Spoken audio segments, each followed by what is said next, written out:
I mean, if you're looking for light and fluffy and not a lot of substance, this is a book for you. Hi guys, it's April, and today I have another book review for you. And of course, as always, I will do this the same way I do all of my other book reviews.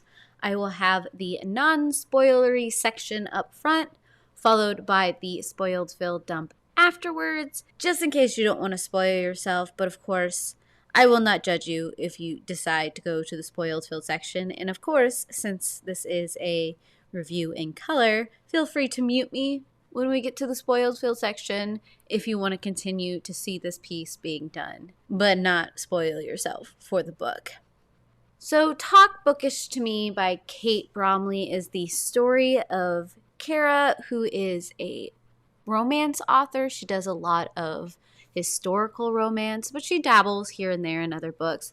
At this point, I believe she has about 7 or so odd best-selling romances under her belt. Her best friend is getting married, and surprise, surprise, a face from the past shows up at the shenanigans, and now she must deal with all of the things that happened 10 years ago. Now, this story is set up like your classic rom-com story. You have these little quirky bits of storytelling that happen, all interwoven with this romance, and of course you have the big fallout and later reunion that all rom-coms seem to follow. This book isn't anything special. I mean, if you enjoy books, it might have a special pull towards you, but me, being an avid book reader and being very much in the social media realm of book publishing, book writing, book reading, and all that kind of stuff, I kind of found it a little bit dry because there was a lot of explaining of bookstagram and other bookish terminologies that had to deal with publishing and writing and all that kind of stuff, and it got a little, I don't know. It felt a little kitschy, like it was trying too hard to be in the bookish realm at times. And it also felt a little bit juvenile altogether. The way it was written, a lot of the characters interacted the same. The dialogue between the characters and how they got very quippy with each other was very similar across characters. You only really felt personalities between 3 of the characters, and that was Kara, Ryan, the love interest, and of course Kara's best friend who's getting married. She had another friend who is a psychologist, a music psychologist, that had some things that were fun about her, and I think was primarily there to get into some of the deeper psychological things that this book was trying to do, but I feel fell shorter than it could have gone. The thing is, these characters to me felt like they were still trapped in high school a little bit, high school and college. It didn't feel like they were 32 to whatever. They didn't feel like they were in their 30s. And why do I know this? Because I myself am in that realm. And so a lot of the emotional immaturity started to grate on me a little bit. We, of course, repeated nearly everything that happened 10 years ago in this day and age. And the relationship itself, how it all played out, and some of the tendencies I was seeing in this concerned me a little bit. If you read it surface level, it's fine. It's typically what you expect from a Hallmark movie. But me, being where I am emotionally, physically, I struggled with this book so hard because I was seeing all these red flags. The writing wasn't quite as substantial as I wanted it to be, and the characters started to annoy me. So I didn't really enjoy this book. I could see the potential in this book. I can see why other people would gravitate toward this book and really like it for that vacation read. But I don't think it's something that I would ever really want to put on my curated selection of books that I have in my library. I think there's a little bit more that needs to be done here. It started to pick at some of those things, but it kind of got washed away in the whole rom-com-ness of it. And yeah, if I go too much further into this, I'm going to start hitting the spoilers. So if you want to pick up and read this book because you just love a good rom-com, feel free to do that. It just wasn't for me.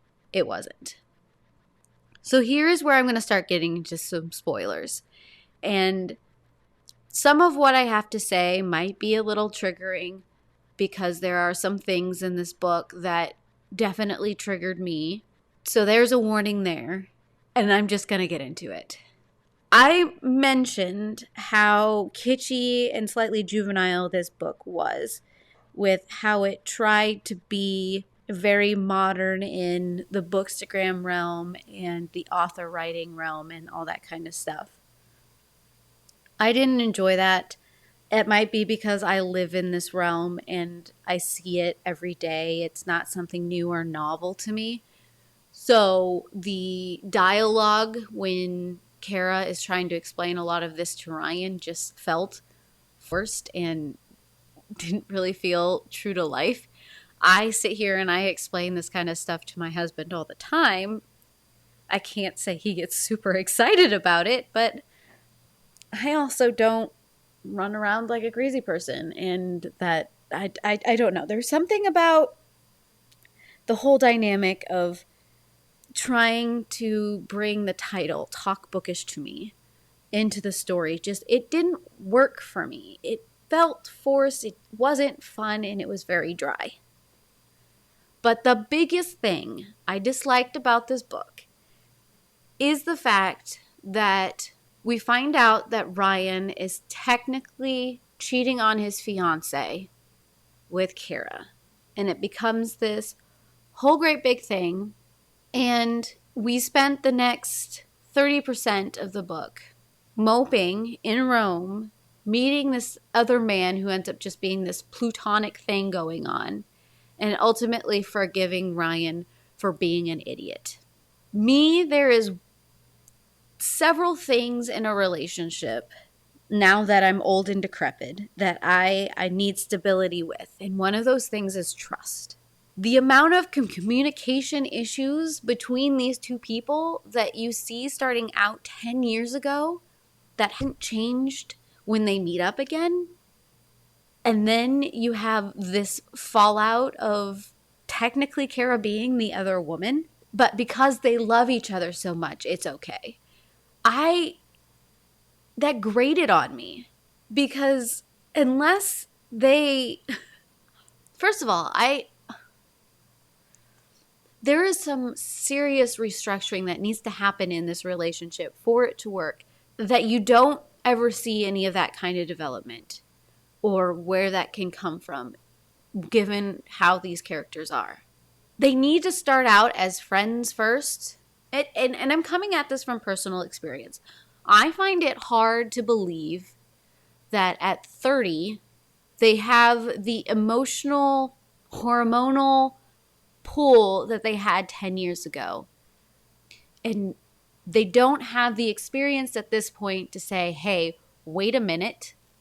I can hold myself back. I'm an adult. I have the emotional maturity to realize that if I really love this human being, I'm not going to put them in a situation where they're going to lose either way. They're either going to be the other woman, the homewrecker, or she's the bad guy because she broke his heart.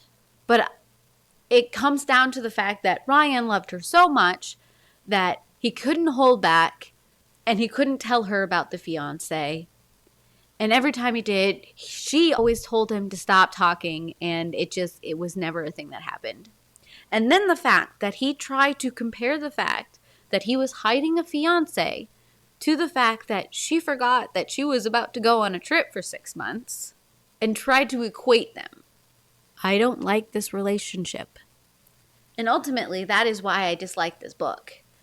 You have a little section at the end where it's 5 years later and they have twins. I'm assuming they're married. But my biggest gripe with that 5 years later is we don't once mention the dog Duke. And Duke is probably the only character I really, really enjoyed in this book. Where is Duke? I'm going to leave this review as it is. I have more that I can probably like talk about, but I feel like I'd just be beating this book to a pulp, and I don't really want to do that because it wasn't a bad book. It had issues. I just didn't like it. So if you have an opinion on this book, or you have made the decision that you want to read it or don't want to read it, tell me down below. I would love to hear your thoughts on this. Otherwise, if you want to see more content like this, subscribe, hit that bell, do all the things to get all of those notifications. And I heart you beautiful faces. Bye.